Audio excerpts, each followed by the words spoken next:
Hello and welcome. You are watching the Times of India and this is our election data center. We are going to be discussing many states and what to expect in the 2019 Lok Sabha elections. But right now we are going to discuss the state of Madhya Pradesh. To discuss more about what to expect in the 2019 election, I have with me our data scientist Rishabh Srivastav and Times of India's Kumar Shakti Shekhar. Shakti, if I can start with you first, there is this huge battle happening in Bhopal between Pragya Thakur and former Chief Minister Digvijay Singh. Digvijay Singh, when his candidature was announced, so he had started appeasing the RSS and the Hindus. And he had said that RSS is a Hindu organization and I am also Hindu. So why is the RSS against me? He had started on that note.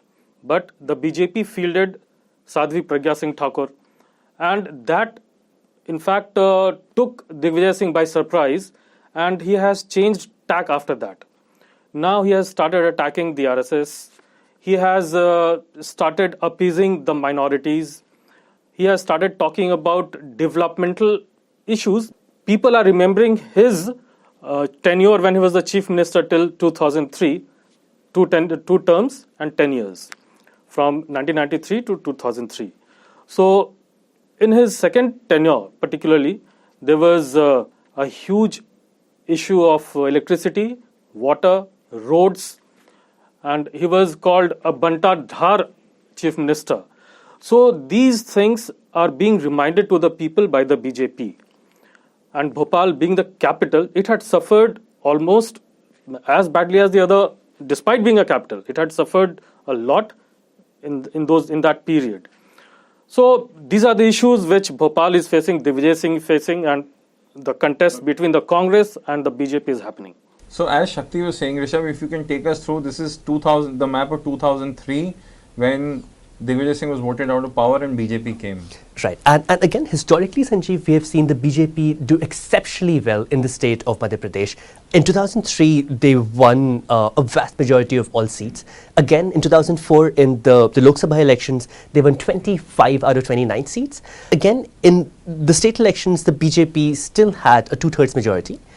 And 2009 was when there was a very strong pro-Congress wave. In particular, your rural areas were doing very well. And you'll see that Congress did exceptionally well in the western Madhya Pradesh region. Now, in 2013, again, we saw the BJP come back to power with a force. And in 2014, apart from Chhindwara and apart from Guna, the Congress did not win a single seat. But 2018 was very interesting because at a time when Prime Minister Narendra Modi and the BJP were looking close to invincible, especially in the Hindi heartland, the Congress pipped BJP in its historical stronghold. And again, what we see is that this area in western Madhya Pradesh and that area in southern Madhya Pradesh, all of which are very strong agrarian areas, where the Congress did much better. And even in 2019, this election is largely going to be about the narrative of Hindutva and development versus the narrative of farm crisis and job crisis. And we have to see which narrative emerges up top. Shakti, if I can bring you in, this is the portion of the Bhind-Morena belt where Jyotiraj Scindia has some influence, and those are the agrarian belts. So what were the issues in the Vidhan Sabha elections that, harmed the BJP? The prime issue was farmers' loan waiver, which was promised by Rahul Gandhi. That gave a lot of edge to the Congress. Then job crisis as well. So the youth, they were against the BJP. Then there was anti-incumbency sentiments, which was quite strong because the BJP had ruled Madhya Pradesh for 15 long years. And the people generally got bored, as it is said, that they got bored of seeing, fatigue factor. So there was not much new happening in Madhya Pradesh. So for a change also, they voted the BJP out of power. So these were the main issues in Madhya Pradesh. Rishabh, if we look at the voting percentage, it's almost same for Congress and BJP in the election. So even though the Congress may have formed the government, we don't see much change in vote share. So for 2019, what shall we expect now? I think it's going to be a very close fight, Sanjeev. If we just extrapolate these vote shares onto the 2019 map, we'll see the BJP actually emerge on top. So again, if the vote shares are exactly the same as those in the assembly constituencies, we expect the BJP to win about 16 seats and the Congress to win about 13 seats. Now, if we also look at the polling percentages right now, we see, Sanjeev, a huge double-digit increase in turnout in Madhya Pradesh in 2019.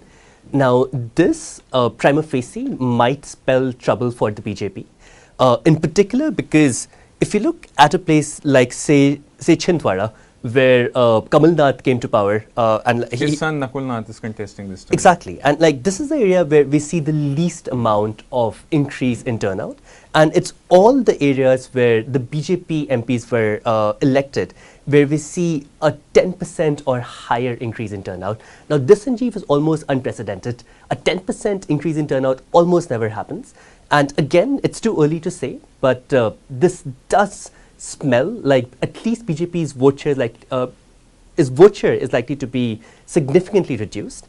Whether that translates to them losing seats in the state remains to be seen, but definitely we're in for a razor-thin fight in the state of Madhya Pradesh. Shakti, your final thoughts on the increased vote share in Madhya Pradesh? Yeah, in these seats, for example, Jabalpur, BJP is having a tough time. And it was a BJP bastion. This is where Rakesh Singh is contesting. Yeah, Rakesh Singh, the BJP state president of Madhya Pradesh, is contesting. He is on a sticky wicket.